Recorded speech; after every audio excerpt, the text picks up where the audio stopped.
नमस्कार, मैं doctor R Grover. आज का हमारा टॉपिक है इरेक्टाइल डिसफंक्शन। इरेक्टाइल डिसफंक्शन बहुत ही कॉमन प्रॉब्लम है। इसके रोगी दिनों दिन बढ़ते जा रहे हैं।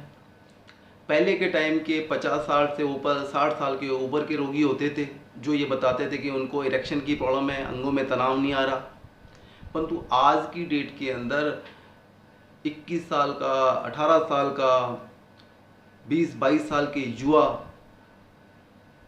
ये शिकायत करते हैं कि उनके अंदर इरेक्शन की प्रॉब्लम आ रही है, उनके अंगों में तनाव नहीं आ रहा। मेरे को प्रैक्टिस करते काफ़ी टाइम हो गया।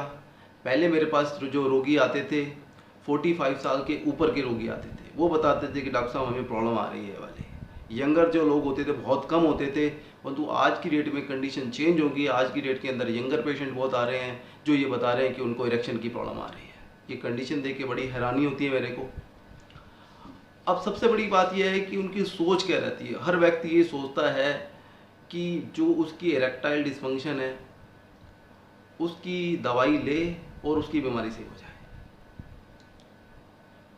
वो ना तो अपनी टेंशन एंजाइटी को कम करे, ना वो अपने बेड लाइफस्टाइल को सही करे, ना वो अपनी डाइट को सुधारे, ना उसकी एंजाइटी जो चल रही है लाइफ के अंदर, एंजाइटी स्ट्रेस, उसको कम करे।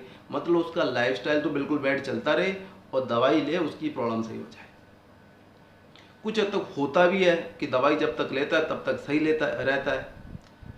अगर नॉर्मल कुछ साइकोलॉजिकली प्रॉब्लम होती है तो वो दवाई लेने के बाद सही हो जाती है। परंतु काफ़ी जो रोगी होते हैं उनके अंदर प्रॉब्लम ऐसी की ऐसी रहती है, जब तक वो दवाई लेते हैं तब तक सही रहते हैं, दवाई छोड़ते वही कंडीशन आने लग जाती है। वो डॉक्टर चेंज करते रहते हैं। एक डॉक्टर के पास दिखाया, दूसरे डॉक्टर दिखाया, महीनों दवाई ली, सालों दवाई ली, दवाइयाँ चलती रहती हैं। परंतु क्या है कि कंडीशन उनकी वैसी की वैसी रहती हैं। जब तक वह दवाई लेते हैं तब तक फ़ायदा रहता है, दवाई बंद करते वही कंडीशन उनके अंदर प्रॉब्लम वापस आने लग जाती है।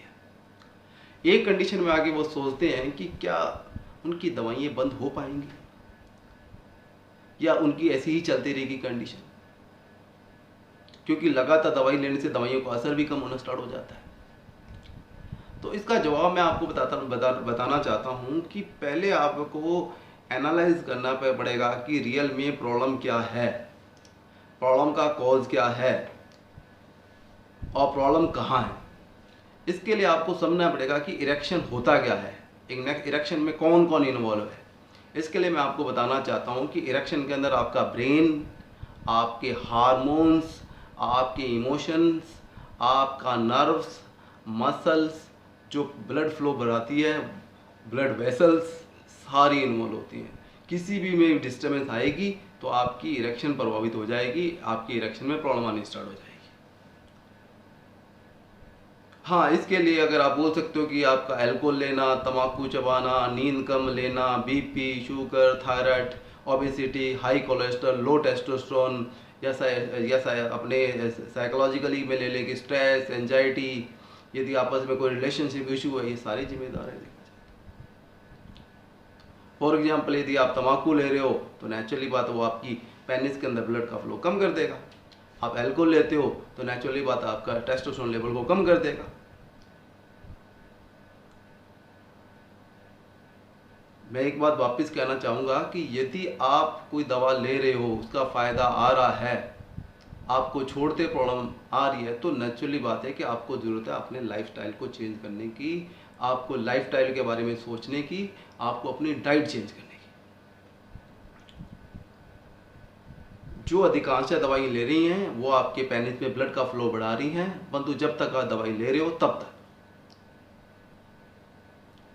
आपको पूर्ण रूप से स्वस्थ होने के लिए आपको हेल्दी वे में आना पड़ेगा, हेल्दी लाइफस्टाइल फॉलोअप करना पड़ेगा। आपको अपने लाइफस्टाइल के अंदर जो नेगेटिविटी है, जो एक प्रकार से बैड हैबिट है, उसको इम्प्रूव करना पड़ेगा।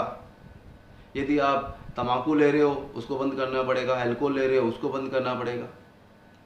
यदि आप हाई कोलेस्ट्रॉल डाइट ले रहे हो, आप पिज़्ज़ा बर्गर बहुत ज़्यादा खा रहे हो, नेचुरली बात है उसे कंट्रोल करना पड़ेगा। रेगुलर एक्सरसाइज करनी पड़ेगी आपको। यदि स्ट्रेस एंजाइटी है उसको कम करो, थोड़ा सा 20-25 मिनट मेडिटेशन करो जिससे आपका दिमाग शांत रहे।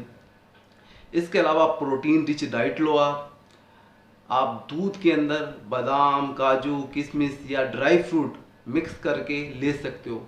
ये आपके लिए बहुत फ़ायदेमंद रहेगा। आप नींद पूरी करें, आप कम से कम 7 से लेकर 9 घंटे सोएं। ये आपके दिमाग को रिलैक्स करेगा, बॉडी को स्वस्थ करेगा। मतलब आपको अपनी लाइफस्टाइल को हेल्दी करना पड़ेगा, आपको अपनी डाइट को हेल्दी करना पड़ेगा। आप देखोगे कि धीरे धीरे आपकी कंडीशन में इम्प्रूवमेंट होगी, आपकी जो दवाइयाँ हैं वो कम होनी स्टार्ट हो जाएंगी। हाँ, कुछ कंडीशंस के अंदर पेशेंट को फ़ायदा कम आता है या नहीं आता। उस कंडीशन में ज़रूरत है कि आपको अपने डॉक्टर से मिलके पूरा डायग्नोज करवाने की।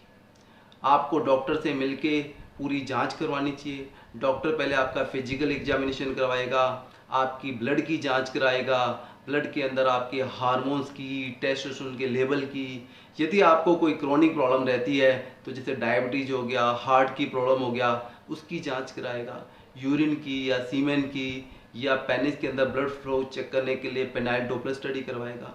ये सारी जांचें हेल्प करेंगी कि रियल में कॉज क्या है बीमारी का।